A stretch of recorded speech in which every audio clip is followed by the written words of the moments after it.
Hello everyone, welcome back to people.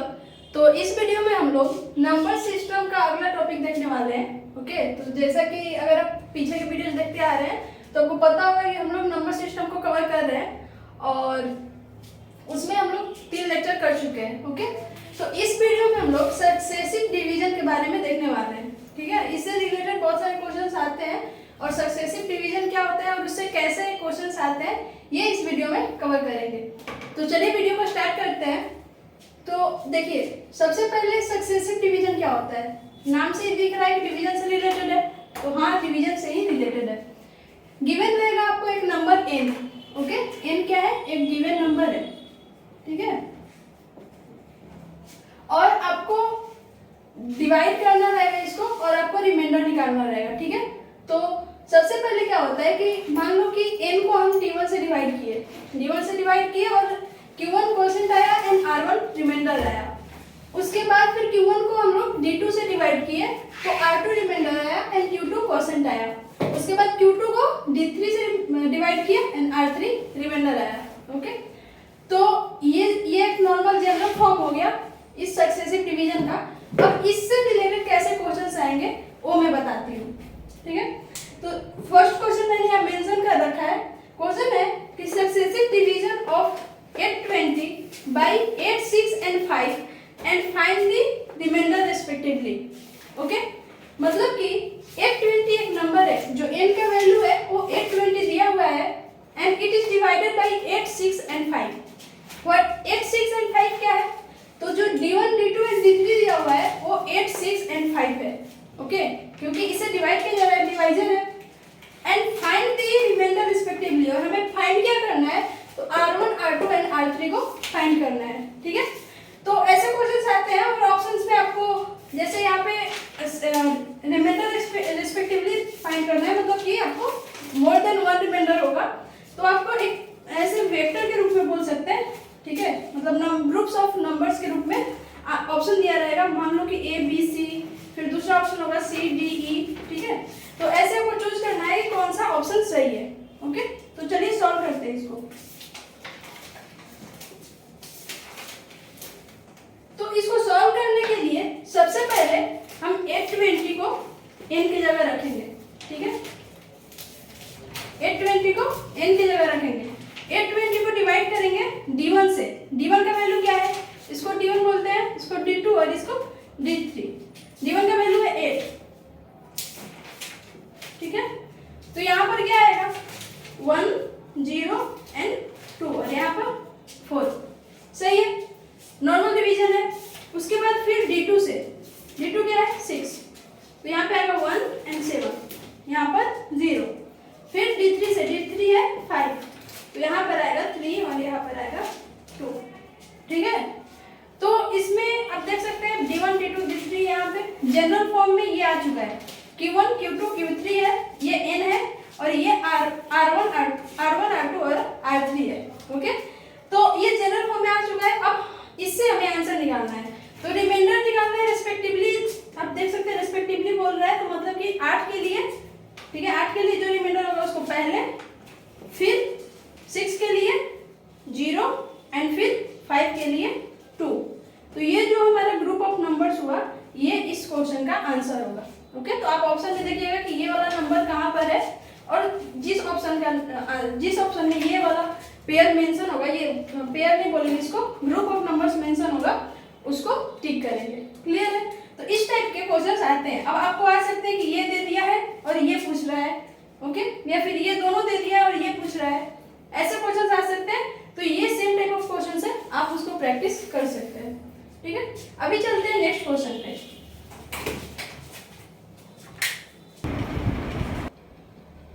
हाँ, तो मैंने यहाँ पे एक और क्वेश्चन लिख लिया है और वो जो क्वेश्चन था वो दूसरे टाइप का क्वेश्चन था। ठीक है, तो उसका मैंने 3 वेरिएशन बताया कि अगर उसमें हम लोग क्या निकाले, रिमाइंडर निकाले, तो उसमें हो सकता है आपको क्वेश्चन निकालने के लिए दे दे या डिवाइजर निकालने के लिए दे दे, बाकी चीजें दी हुई हो, तो वो एक टाइप के क्वेश्चन है, तो उसको आप प्रैक्टिस कर सकते हैं। ठीक है, और दूसरा टाइप ऑफ क्वेश्चन ये होता है। ठीक है, ये क्वेश्चन क्या है?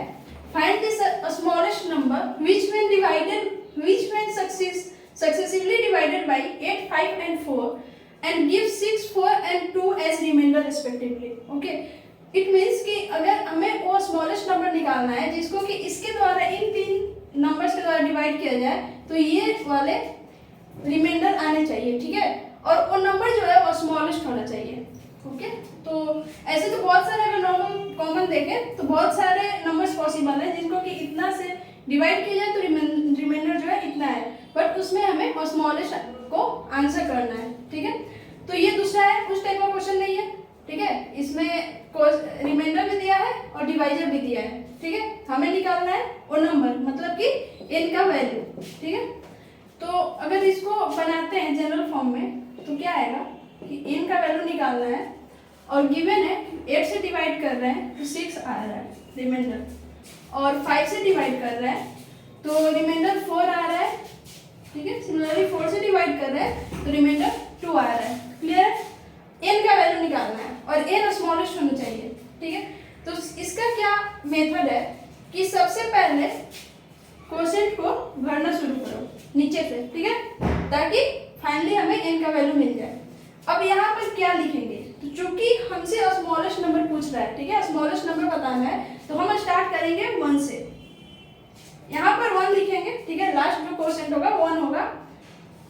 और उसके बाद अब क्या करेंगे कि यहाँ फिल करना है। तो अब अगर यहाँ पे 1 लिख देते हैं तो यहाँ फिल करना इजी है, कैसे, डिवाइजर में इससे मल्टीप्लाई करेंगे, 4 × 1 4, एंड रिमाइंडर को प्लस करेंगे तो होगा 6, और यहाँ पे पता है आपको 6 होगा, ठीक है। डिवीजन का जो रूल होता है उससे यहाँ पे आप देख चेक भी कर सकते हैं कि 4 से 6 को डिवाइड करेंगे, ठीक है। तो 4 से 6 को डिवाइड करेंगे, 1 टाइम्स में डिवाइड होगा और 2 रिमाइंडर आएगा, क्लियर है। अब यहाँ पर 6 आ गया तो हम इस नंबर को निकाल सकते हैं।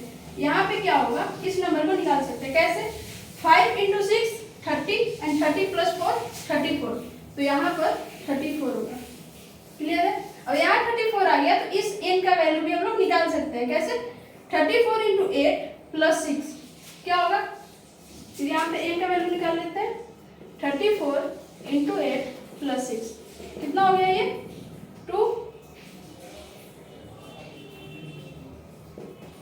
+ 6 278, ठीक है। तो n का वैल्यू क्या हो जाएगा 278। ऑप्शंस में आपको 278 दिया रहेगा, किसी ऑप्शन में आपको वहाँ टिक करना है, ठीक है।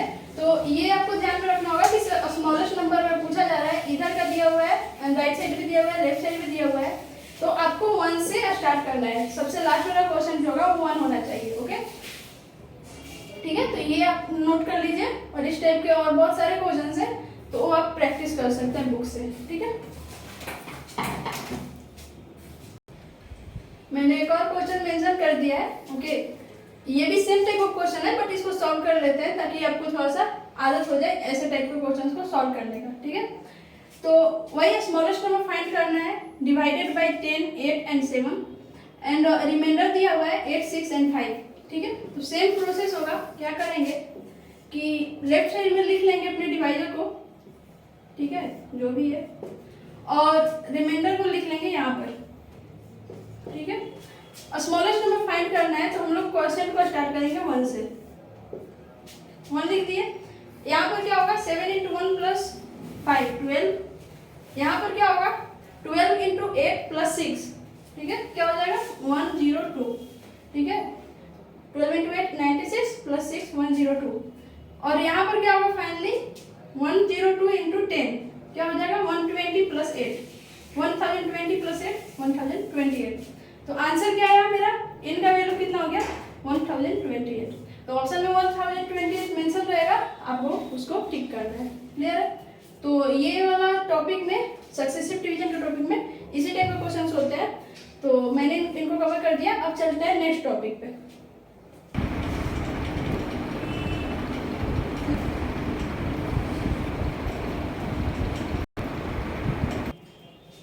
हाँ, तो सक्सेसिव डिवीजन आई होप आप लोगों ने नोट कर लिया होगा, ठीक है। तो उसके बाद नेक्स्ट टॉपिक है अलजेब्रा का ही, इसमें हम लोग कुछ फार्मूला को देखेंगे, ठीक है। फार्मूलाज है बहुत सारे, मे भी आप लोग इन टाइप ये फार्मूलाज को देखे होंगे पहले भी, बट चूंकि ये अलजेब्रा का बेस है तो इसको जानना जरूरी है, ठीक है। तो पहला फार्मूला है a + b का होल स्क्वायर, तो ये तो नॉर्मल सबको पता रहता है, a² + b² + 2ab, ठीक है। अब इसका स्टैंडर्ड फॉर्म ये भी होता है ठीक है, मैंने बी 2ab को बाद में लिखा है, बट अगर स्टैंडर्ड फॉर्म में लिखे तो बी स्क्वायर बाद में आता है, 2ab बीच में आता है। ठीक है, इसको इस फॉर्म में भी लिख सकते हैं, a माइनस बी का whole square minus 4ab। Clear है? अब ये फॉर्म कैसे आया, तो अगर आपको किसी क्वेश्चन में a माइनस बी का वैल्यू दिया हुआ है, ठीक है, a इंटू बी का वैल्यू दिया हुआ है और पूछ रहा है कि a प्लस बी का वैल्यू क्या होगा, तो यहाँ पर आप a माइनस बी का वैल्यू पुट कर ले, यहाँ पर a इंटू बी का, एंड बहुत आसानी से a प्लस बी का वैल्यू निकल जाएगा। क्लियर है? तो उसके लिए उस टाइप ऑफ क्वेश्चंस में आप इस फॉर्मूले को यूज कर सकते हैं। ये फॉर्मूला कहाँ से है मैं अभी बताती हूँ। दूसरा फॉर्मूला है कि a माइनस बी का होल स्क्वायर। ठीक है, तो इसका भी होता है a square plus b square minus 2ab। इसको भी हम लोग अगर स्टैंडर्ड फॉर्म में लिखे तो माइनस 2ab बीच में आता है प्लस बी स्क्वायर। ठीक है, क्योंकि क्या होता है इस टाइप के फॉर्मूले में कि पहले a का स्क्वायर लिखेंगे, ठीक है, उसके बाद a का एक पावर कम होता है और b का एक पावर बढ़ जाता है। ठीक है, और फिर b का 2 पावर बढ़ेगा, a का एक पावर कम हो जाएगा। तो फाइनली आप देख सकते हैं यहाँ a के पावर 2 है, यहाँ a के पावर 1 है और यहाँ a टू दी पावर 0 हो गया है। ठीक है, तो इसीलिए इसको स्टैंडर्ड फॉर्म बोलते हैं। इसका भी दूसरा फॉर्मूला है इसके जैसे कि a माइनस बी का whole square equal to a plus b का होल स्क्वायर माइनस 4ab। ठीक है, अब मैं बताती हूँ कि ये कैसे आया या फिर ये कैसे आया, कोई भी एक बता दूंगी, दूसरा सेटिस्फाई करेगा। तो a प्लस बी का होल स्क्वायर माइनस 4ab कैसे आया, तो अगर हम इसको तोड़ते हैं तो क्या आएगा, a square plus 2ab plus b square और माइनस 4ab जो करते हो रहेगा। अब प्लस 2ab और माइनस 4ab को अगर घटाते हैं तो क्या आएगा आंसर। ठीक है, तो ये दोनों टर्म आपस में कैंसिल हो जाएंगे। ठीक है, कैंसिल नहीं होंगे, माइनस 2ab बच जाएगा और ये क्या है, ये वाला फॉर्मूला है। ठीक है, ये दोनों सेम फॉर्मूले हैं, तो इसीलिए a माइनस बी के होल स्क्वायर को a प्लस बी के होल स्क्वायर के टर्म में लिख सकते हैं। ठीक है, उसके बाद आता है a प्लस बी का whole square plus a minus B का होल स्क्वायर। ठीक है, तो ये बेसिकली क्या किया गया है कि इन दोनों को सम कर दिया गया है। ठीक है, इन दोनों का सम किया गया है, तो इसके RHS को सम करेंगे तो हमें ये वाला टर्म देखने मिलेगा। ओके, अब कैसे, तो नॉर्मल है कि ये एक टर्म है, ये एक टर्म है। ठीक है, ये a प्लस बी का होल स्क्वायर है और ये a माइनस बी का होल स्क्वायर है। इन दोनों को ऐड करेंगे तो minus 2ab and plus 2ab cancel हो जाएगा, बचेगा क्या, a square plus a square हो जाएगा 2a square and b square plus b square हो जाएगा 2b स्क्वायर। ठीक है, तो वही चीज यहाँ पे लिखा हुआ है। अब आता है दोनों को घटाएंगे तो क्या होगा। ठीक है, a प्लस बी का whole square minus a minus B का होल स्क्वायर को घटाएंगे तो क्या होगा, तो ये वाला टर्म सेम, इसमें से इसको घटाया गया है, तो इसमें से इसको अगर घटाएंगे तो a square and b square का साइन दोनों में सेम है। ठीक है, और सेम साइन में से सेम साइन को घटाएंगे, वैल्यू इक्वल है, तो जाहिर सी बात है ये 0 हो जाएगा, तो ये वाला टर्म बचेगा। ठीक है, तो 2ab माइनस 2ab क्या हो जाएगा 4ab। ठीक है, तो बेसिकली आपको अगर ये दोनों फार्मूला याद है तो आप इन फार्मूला को अपने आप निकाल सकते हैं। ठीक है, इसको रखने की जरूरत नहीं है। अब क्या आता है a square plus b square. ठीक है, a square plus b square क्या होगा, तो a प्लस बी का होल स्क्वायर माइनस 2ab। ठीक है, तो ये क्या किया गया है कि ये जो फार्मूला था उसमें से क्या किया गया, 2ab को इस साइड ला दिया गया, तो क्या हो जाएगा a square plus b square equal to a plus b का होल स्क्वायर माइनस 2ab। ठीक है, और ये a माइनस बी का होल स्क्वायर प्लस 2ab, इस वाले फॉर्मूले में 2ab को इस साइड ला दिया गया है, तो ये फॉर्मूला बन गया। ठीक है, अब a square minus b square, तो a square minus b square होता है, ये एक इंपॉर्टेंट फॉर्मूला है। ठीक है, a plus b into a minus b. ठीक है, तो यहाँ पे अगर मैं इंपॉर्टेंट बोलूँ तो एक ये, दूसरा ये और तीसरा ये। ठीक है, बाकी सबको आप डिराइव कर सकते हैं अगर आपको ये फॉर्मूलेज याद रहेंगे तो। सातवां फॉर्मूला है कि a plus b plus c का होल स्क्वायर। ठीक है, a plus b plus c का होल स्क्वायर क्या होता है, a square plus b square plus c square plus 2ab plus 2bc plus 2ac। ठीक है, तो ये याद करना है, तो नॉर्मल होता है। ठीक है, a प्लस बी के जैसे क्या था, a प्लस बी वाले में ये टर्म और ये टर्म था। ठीक है, क्योंकि वहाँ पे a भी था तो a b का कितना कॉम्बिनेशन बन रहा था, एक यहाँ a b c है तो उसका कितना कॉम्बिनेशन बनेगा, a b c। तो एक बार a b के साथ a b, एक बार a c के साथ तो a c और एक बार b c के साथ तो b c। ठीक है, तो ये 3 टर्म है और ये 3 टर्म तो आएंगे ही। ठीक है, तो ये फॉर्मूला वहां से आया। अब आते हैं इस फॉर्मूले पे, क्यूब वाले पे, a प्लस बी का होल क्यूब। ठीक है, तो a प्लस बी का होल क्यूब क्या होता है, a cube plus b cube plus 3a square b plus 3ab square. ठीक है, अगर इसको सेम स्टैंडर्ड फॉर्म में लिखना चाहें तो क्या होगा, a cube plus 3a square b plus 3ab square plus b cube. ठीक है, तो यहाँ पे आप देख सकते हैं कि यहाँ पर a का पावर कितना है, a टू द पावर 3 है, a टू द पावर 3 है। नेक्स्ट टर्म में क्या हो गया, a टू द पावर 3 था, यहाँ a टू द पावर 2 हो गया। ठीक है, मतलब कि a का एक पावर घट गया और b का पावर यहाँ पे कितना था, 0 था, क्योंकि b का टर्म ही नहीं है। b के पावर 0 क्या होता है, 1, तो यहाँ पे b का पावर 0 है, यहाँ पर b की पावर 1 हो गया। क्लियर है, और नेक्स्ट वाले टर्म में a का पावर एक और से घट गया और b का पावर 2 हो गया, और फाइनली b के पावर 3 हो गया और a के पावर 0। a के पावर 0 1 होता है, तो वहाँ पे मेंशन नहीं है। क्लियर है, इसको इस टर्म में भी लिख सकते हैं, इस वाली चीज को कि a cube plus b cube plus 3ab into a plus B. ठीक है, तो ये जो फॉर्मूला है ये भी फेमस है। ठीक है,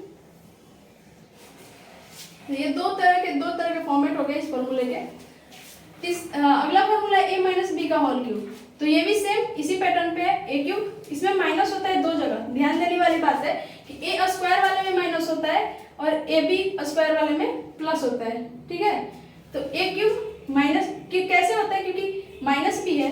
ठीक है, माइनस भी है, अगर इस वाले टर्म से फॉर्मूला को निकालना चाहें तो क्या करेंगे हम लोग, यहाँ पे a प्लस माइनस बी का क्यूब होगा। सही है, इस वाले फॉर्मूले के अंदर क्या होगा, a क्यूब, तो a की जगह तो a है, तो a क्यूब हो गया, प्लस b क्यूब, तो b की जगह क्या है, माइनस b है, माइनस b का क्यूब करेंगे तो जो साइन है वो क्या होगा, निगेटिव ही होगा, तो यहाँ पे जो प्लस b क्यूब था वो हो जाएगा माइनस b क्यूब। ठीक है, उसके बाद क्या था, 3a स्क्वायर b, उसके बाद क्या था 3a स्क्वायर b, तो 3a स्क्वायर करेंगे तो a स्क्वायर का तो कोई साइन नहीं है, मतलब पॉजिटिव साइन है तो वो पॉजिटिव ही रहेगा, बट b का यहाँ पे साइन निगेटिव है तो माइनस b से मल्टीप्लाई करेंगे और फाइनली ये टर्म क्या आएगा, माइनस 3a स्क्वायर b। ठीक है, और लास्ट टर्म है 3ab स्क्वायर, तो 3a तो सेम है, b स्क्वायर, तो b स्क्वायर करो या फिर माइनस b का होल स्क्वायर करो, ये हमेशा पॉजिटिव ही आने वाला है, तो यहाँ से ये फॉर्मूला है। ठीक है, तो ये फॉर्मूला कैसे है पता चल गया। इसमें भी आप 3ab को कॉमन ले सकते हैं और हो जाएगा ये a माइनस बी। ठीक है, तो जैसे कि मैं बताऊंगी आपको, ठीक है, तो अगर इसमें से कॉमन ले तो ये क्या होगा कि a cube minus B cube minus 3ab into a minus b. ठीक है, इस टर्म में भी इसको लिख सकते हैं। उसके बाद आता है a cube plus b cube, ये दोनों भी बहुत इंपॉर्टेंट फॉर्मूला है। ठीक है, एक ये, उसके बाद ये एंड ये। ठीक है, उसके बाद आता है a cube and b cube. ठीक है, तो ये फॉर्मूला बस यहाँ से निकाला गया है, इस a cube and b cube के वैल्यू को निकाला गया है, लिखा गया a प्लस बी का whole cube minus 3ab into a plus B. ठीक है, तो ये जो टर्म था यहाँ पे ये a cube and b cube को क्या किया गया कि इसको छोड़ दिया गया और इस टर्म को इस साइड भेज दिया गया। ठीक है, तो ये वाला फॉर्मूला आ गया। इसको इस टाइप में भी लिख सकते हैं, a plus b into a square minus a b plus b square. ठीक है, सेम रिजल्ट आया है। उसके बाद आता है a cube minus B cube, a cube minus B cube को इस वाले फॉर्मूला से निकाला गया है। ठीक है, ये दोनों डेरिवेशन बोल सकते हैं इस वाले दोनों फॉर्मूले से। a cube minus B cube होता है a माइनस बी का whole cube minus 3ab into A plus B. ठीक है, और उसको इस फॉर्म में भी लिख सकते हैं कि a minus b into a square plus a b plus b square. Clear है, उसके बाद लास्ट फॉर्मूला आता है a cube plus b cube plus c cube minus 3ab। ठीक है, तो इसमें डायरेक्ट क्वेश्चंस रहते हैं, इसमें क्वेश्चंस इस तरह के रहते हैं कि a plus b plus c का वैल्यू दिया है आपको। ठीक है, और ये वाला टर्म का कहीं से वैल्यू दिया है और पूछ दिया कि इसमें से इस टर्म का वैल्यू क्या होगा। ठीक है, तो ये डायरेक्ट इस टाइप के क्वेश्चंस आते हैं, तो वहाँ पे आपको डायरेक्ट वैल्यू पुट करना होगा। ठीक है, फॉर्मूला क्या है कि a cube plus b cube plus c cube minus 3ab। ठीक है, इसका फॉर्मूला था a plus b plus c into a square plus b square plus c square minus a b minus b c and minus c a. Ma'am वो a cube plus b cube plus c cube minus 3abc होना चाहिए शायद। हाँ, okay, तो यहाँ पे 3abc होगा। ठीक है, सी मिस्टेक से छूट गया था। तो इस टाइप के क्वेश्चंस में a plus b plus c का भी ऑप्शन दिया हुआ है और आपसे वैल्यू दिया हुआ है, आपसे इस चीज का वैल्यू पूछ सकता है। बट यहाँ पे अक्सर फेमस क्वेश्चन है इसका कि a plus b plus c का वैल्यू 0 हो, ठीक है, क्वेश्चन में मेंशन रहता है कि a plus b plus c equal to 0 है, तो आप 3abc का वैल्यू निकाले इस टाइप से, या abc का वैल्यू निकाले। तो अगर ये 0 होगा तो ये पूरा टर्म 0 होगा, क्योंकि ये दोनों मल्टीप्लिकेशन में है, ठीक है। तो ये अगर 0 होता है तो क्या लिख सकते हैं कि if a plus b plus c is equal to 0, तो जो ए बी सी है वो क्या हो जाएगा, a cube plus b cube plus c cube by 3, ये होगा। तो ये भी एक तरह का फॉर्मूला ही है, और ये बहुत सारे क्वेश्चंस में ये मेंशन रहता है, ठीक है। तो इसको आप नोट कर लीजिए। तो ये अलजेब्रा के बेसिक से फॉर्मूले थे, इसको आप नोट कर लीजिए, और याद करने का तरीका मैंने बता दिया, सारे एक दूसरे से रिलेटेड है, तो कुछ आप मेन याद करके रखिए, बाकी सारे आपको याद रहेंगे। ओके, सो फॉर्मूला आप लोग नोट कर चुके होंगे। अब हम लोग आते हैं फैक्ट्स पे, ठीक है। तो ये नॉर्मल एक नॉलेज के लिए टॉपिक है, ओके। ऑब्जेक्टिव्स में अक्सर आते रहते हैं, और आप कैसे उसको जल्दी से कम टाइम में कर सकते हैं उसके बारे में मैं जस्ट लास्ट के कुछ मिनट्स में बताती हूँ, ठीक है। तो फर्स्ट फैक्ट है, फैक्ट बोले या ट्रिक बोले, ठीक है। तो 11 का स्क्वायर करना हो, ठीक है, 11 या फिर कोई भी 1 का नंबर हो, ठीक है, जिसमें सिर्फ 1 मौजूद है, कोई नंबर है जिसका डिजिट ओनली 1 को कंटेन करता है, उसका स्क्वायर कैसे करेंगे।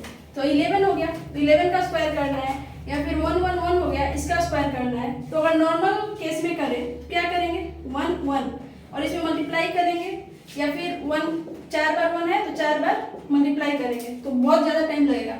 बट उसका एक ट्रिक है कि अगर आपको कोई ऐसा नंबर दिया है इसमें बस 1 है और उसका स्क्वायर करना है, तो आप उसको क्या कर सकते हैं कि 1 से स्टार्ट करो, ठीक है, 1 से लिखना स्टार्ट करिए, और जितना नंबर ऑफ डिजिट्स है, जैसे कि 11 में कितना नंबर ऑफ डिजिट्स है, 2, तो 2 तक जाइए, और उसके बाद रिवर्स डायरेक्शन में वापस से 1 पर आ जाइए। जैसे कि यहाँ पर 11 है, तो 1 से स्टार्ट हुआ, 2 पे गए क्योंकि 2 डिजिट का नंबर था, और फिर जैसे ही 2 डिजिट हम लोग पहुँचे वापस से घटा देंगे, ठीक है, तो 1 तक आएंगे। सेम 1 1 1 है, मतलब वो इसमें कितने डिजिट है, 3 डिजिट है, तो 1 2 3 तक जाएंगे, 3 डिजिट है तो 3 तक जाएंगे, उसके बाद वापस रिवर्स डायरेक्शन में आ जाएंगे, ठीक है। तो अगर आप इसको यहाँ पर देखिए, वही लिखा हुआ है, 1 2 3 4 तक गए हैं, फिर 3 2 1 एंड सेम 5 डिजिट है, 5 तक गए, उसके बाद रिवर्स में 1 तक आ गए। तो ये अगर चीज आपको करना हो आप इतना आसानी से कर सकते हैं, बट अगर आप मल्टीप्लिकेशन की सहायता से कीजिएगा तो आपको बहुत ज़्यादा टाइम लगेगा। तो एग्जाम्स में हम लोग प्रेफर करेंगे इस मेथड का यूज करना, ठीक है। उसके बाद एक फैक्ट है जो नॉर्मल हम लोग हमेशा यूज करते हैं, बट यहाँ पर आप देख सकते हैं कि स्क्वायर में, ठीक है, ये अगर आपको एक नंबर दिया है n और उसका स्क्वायर निकाल रहे हैं, तो उसके यूनिट डिजिट पर क्या क्या पॉसिबल डिजिट्स आ सकते हैं, ठीक है। तो अगर 0 का स्क्वायर कर रहे हैं तो 0 आता है, 1 का स्क्वायर करते हैं 1 आता है, 2 का स्क्वायर करते हैं 4 आता है। सिमिलरली मैंने सबके स्क्वायर के बाद जो यूनिट डिजिट पे नंबर आएगा या जो डिजिट आएगा उसको मैंने मेंशन कर रखा है। तो अगर आप इसमें गौर करें तो आपको पता चलेगा कि इसमें डिजिट्स कितने होते हैं, 0 to 9 होते हैं। बट स्क्वायर करने पे, किसी भी नंबर का स्क्वायर करने पे 0 to 9 सारे डिजिट्स यूनिट डिजिट पर नहीं आते। कौन कौन से डिजिट आते हैं, तो 0, ठीक है, 0 मेंशन है, 0 आता है, 1 भी आता है, लेकिन 2 नहीं आता। आप देख सकते हैं 2 किसी के यूनिट डिजिट पे नहीं आ रहा है, ठीक है। यहाँ पे मैं लिखती हूँ 2 नहीं आता, ठीक है। इधर मैं लिख रही हूँ जो नंबर्स आ सकते हैं, जो नंबर्स नहीं आ सकते, क्लियर। उसके बाद 2 नहीं आता, 3 भी नहीं आता, ठीक है। इधर ठीक है, इधर मैंने बता दिया कि जो आ सकते हैं इधर नहीं आ सकते, तो 3 नहीं आता। 4 आ सकता है क्या, तो हाँ 4 आता है। 5 भी आता है, 6 आता है, 7 नहीं आ सकता, 8 नहीं आ सकता, और 9 आ सकता है, और 10 तो होता नहीं है, ठीक है। तो मतलब इस चीज को बताने का पर्पस क्या है कि अगर आपको एक नंबर दिया गया, बहुत बड़ा नंबर, लेट्स सपोज कि 1 2 5 7 6 7 8, और बोला गया कि इसका स्क्वायर रूट, ये जो नंबर है वो परफेक्ट स्क्वायर है, ठीक है। नॉर्मल क्वेश्चंस कि ये परफेक्ट स्क्वायर है, तो आप इसका स्क्वायर रूट निकालिएगा, अलग से टाइम लगेगा। बट अगर आपको ये चीज पता है, ये फैक्ट पता है, तो अब डायरेक्ट बोलेंगे कि इसके यूनिट डिजिट पर 8 है, और 8 यूनिट डिजिट पर है, इसका मतलब कि ये परफेक्ट स्क्वायर कभी होगा ही नहीं, क्योंकि किसी चीज के स्क्वायर के यूनिट डिजिट पे 8 आता ही नहीं है।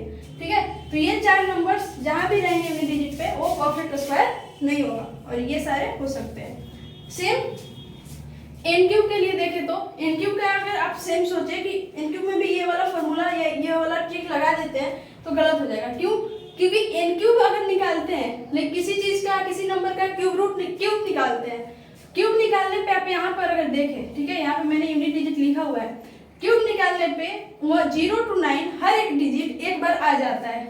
जैसे में 0 का क्यूब 0, 1 के क्यूब में यूनिट डिजिट पर 1, 2 में 8, 3 में 7, तो मतलब कि अगर आप 0 से 9 तक ढूंढे तो 0 भी है, 1 भी है, 2 भी है, 3 भी है, 4 भी है, 5, 6, 7, 8, 9 सारे नंबर्स हैं। तो क्यूब रूट में ये वाला आप ट्रिक नहीं लगा सकते, बट स्क्वायर रूट में लगा सकते हैं। एक और ट्रिक है कि अगर आपको कोई नंबर दे रखा है, ठीक है, मैं यहाँ लिखती हूँ, इसी से रिलेटेड है इसलिए मैं अभी बता दे रही हूँ कि अगर आपको कोई नंबर दे रखा है उसके लास्ट में 5 है, ठीक है, यहाँ बताती हूँ, ठीक है, अगर आपको कोई नंबर दे रखा है, जैसे यहाँ पे क्या था कि हमेशा डिजिट जो है, टोटल नंबर ऑफ डिजिट वो 1 ही होने चाहिए, वैसे ही अगर किसी नंबर के लास्ट में 5 है, यूनिट डिजिट पर 5 है और उसका स्क्वायर निकालना है, जैसे लेट्स सपोज कि 125 दिया है, ठीक है, या फिर 75 दिया है, ओके, तो अगर 75 का स्क्वायर निकालना है तो आप क्या कीजिएगा, 75 × 75 मल्टीप्लिकेशन में टाइम जाएगा। बट इसका एक ट्रिक है कि 5 × 5, अगर किसी भी नंबर की यूनिट डिजिट में 5 है और उसका स्क्वायर करना है तो नॉर्मल पहले 25 लिख दो, 5 × 5 25, और फिर 7 बचा, जो भी नंबर बचा यूनिट डिजिट को छोड़ के उसमें +1 करो, ठीक है, 7 बचा तो 7 + 1 कितना होता है 8, +1 करने के बाद इन दोनों नंबर्स को मल्टीप्लाई कर दो, ठीक है, 8 × 7 कितना होता है 56, मतलब कि ये हो गया 75 का स्क्वायर।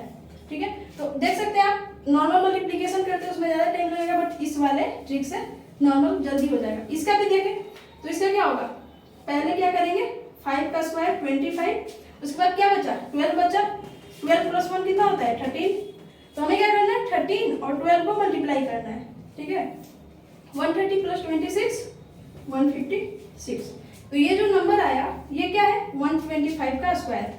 नॉर्मल अगर आप 125 का स्क्वायर करते हैं तो आपको बहुत ज़्यादा टाइम लगता है, बट इस ट्रिक से आप ये इजीली कर सकते हैं। ठीक है, तो इस वीडियो के लिए इतना ही, अब मिलते हैं नेक्स्ट वीडियो में, थैंक यू। ओके, सो अगर आपको ये वीडियो पसंद है तो आप इस चैनल को लाइक और सब्सक्राइब कीजिए और अपने फ्रेंड्स में, पटना यूनिवर्सिटी की तैयारी करने वाले फ्रेंड्स में शेयर कीजिए। ठीक है, थैंक यू।